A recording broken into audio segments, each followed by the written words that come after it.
Саламатсыздарбы, угармандар, көрөрмандар. Мен Петюминтке өзүм көрсөтүмдү, өзүмдүн оюмду. Ар бир Кыргызстан жараны өзүнүн эли үчүн, жери үчүн, өзүнүн мекени үчүн, мекенинде эмне болуп атканы үчүн кайдыгер карабай өзүнүн ой пикирин айтып туруш керек. Себеп дегенде мамлекет деген бул эл. Мамлекет бир эки кишинин колуна тийсе, алардын мамлекет эмес, баарыбыздын мамлекетибиз болот. Ошондуктан биз өзүбүздүн ой пикирибизди ортого салып, анан айтып койсок да. Мен дагы өз оюмду ушул билдирип турууну чечтим. Себеп дегенде мен Жалал-Абадта, ошо Кыргызстандын түштүгүндө көп жыл иштегенмин. 20 жылда иштегенмин ал жерде. Башкача айтканда Жалал-Абад областында 10 губернатор менен чогуу иштешкенмин. Мына ушул жер маселесине келгенде Турдукан Усубалиев Чаткал районун кантип алып калганы боюнча өзүнүн китебинде да жазып келген. Ошондо Кемпиремат боюнча дагы өзүнүн, Совет Абад боюнча дагы өзүнүн китептерине жазып кеткен. Мына ошолордун баарын анализ жазып келген. Чындыгында эле биздин кошуна мамлекеттин негизги максаты бул сууну алуу. Суу башы болгон.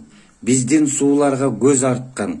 Себеп дегенде суу эң башкы байлык экенин биздин кошуна өлкө билип, биздин Кыргызстандын сууларына ашыгып келген.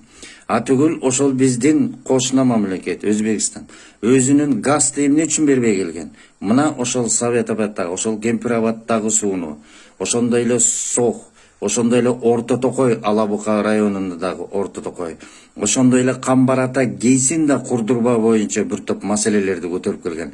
Ошондуктан бизге газ бербей, газ менен да кысып, ушинтип бизди кол койдурууга, биздин мамлекет башчыларды кол койдурууга аракет кылган. 2011 жылы Алабука районундагы Орто Токой суу сактагычында, Орто Токой суунун башында, Орто Токой суусунда 2011 жылы өзбектер, өзбекстандыктар бир взводту 30 чакты аскерлерин алып келип алып туруп тороп алышкан. Ошондой эле ошонун айланасында жалаң, ошол өзбек улуттарындагы отургузуп алып туруп, Өзбекстандын шайлоо комиссиясында шайлоо участогу кылып алган болгон.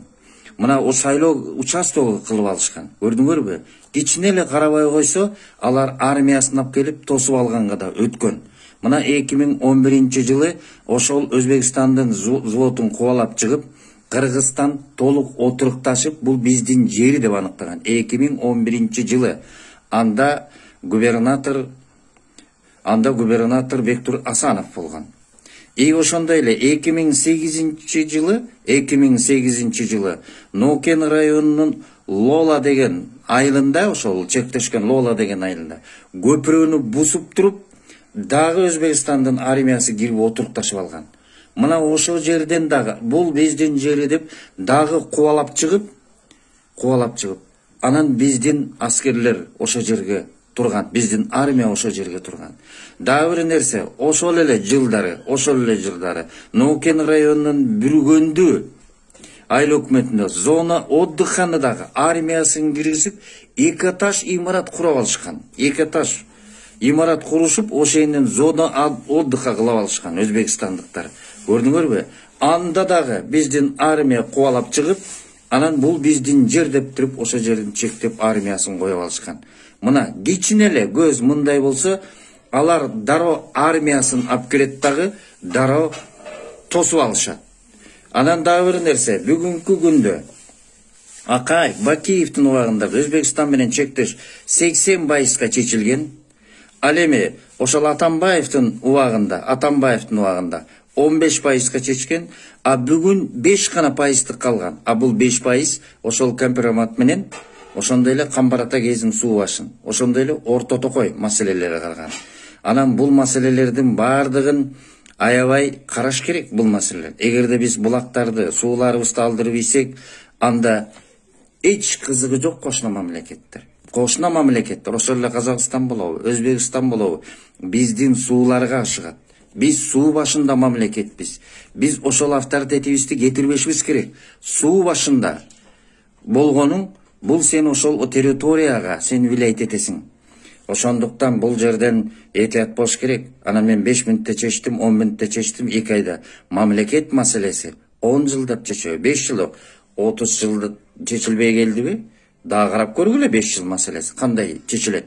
Ошондуктан биз Совет АБТ компроматтагы суу сактабышты, Орто Токойду, Камбар атаны биз өзүбүз курушубуз керек. Эгер биз кура албасак, дагы бир жолу айтам, биздин балдар курсун. Биз кура албасак. Камбар атаны. Анан бул театрымды ремонт кылып берди, школумду ремонт кылып берди деп качанга чейин бир байкуш өлкө болуп жашайбыз. Намысыбызга келбейлиби? Кыргыз деген намыска келдикпи? Эми Кыргызстан мамлекети дегенде намыска келбейлиби? Мен ошону айтар эле, мен өзүмдүн оюм, намыска келели. Кичине эле бирдеме жерди берсең, ала сразу армиясын алып келет, тосконго маш келет. Айтып атпаймынбы? Орто Токойдо взводун киргизиптирип, тосуп алыптыр. Ал биздин Кыргыздын жери болгон. Айтып атпаймынбы? Нокен районундагы жана зона отдыхан тосуптуруп 2 этаж имарат кура коюшкан. Мына ошолорду кубалап чыккан учурлар болгон. Бүгүнкү күндө жана 500 метр турат, жана маданиятта 500 метр. Биз аны айланып, бүргөндү менен айланып өтүрөбүз. Ошол 500 метрди чечпейсиңерби жок дегенде? 500 метр. Ошону алгыла. Ал эми бүгүнкү күндө айтылып аткан жанагы Унгар тоосун айтып аткан, ошондой эле көк серек, көк таш деп айтып атпайбы? Анын баары бүт Кыргыздын жерлери. Анан Кыргыздын жерлерин өзүбүз чечип алып эле, анан Кыргыздын жерлерин биз чечтик деп, биз наоборот бизди ынандырып коюшкан турбайбы? Унгар тоо эзелтелине Кыргыздын жери, ошон үчүн 1960-жылдары КТРдин телегушкасы ошоюнда турган. Ошондуктан давайте эл, жер үчүн жерибизди бербейли, суубузду бербейли. Анын дагы кандай маселелер болот, бул кагаздары чыккандан кийин карайлы. Бул менин жеке оюм, бул менин патриоттулугум, бул мен өзүмдүн өлкөмдүн сүйгөндүгүм үчүн мен кайдыгер карабай айтып атам. Ошондуктан до концалар чала ойлонбой, түшүнүңөрдү кеңейтип ойлонсоңор. Рахмат көңүл бөлгөндөрүңүзгө.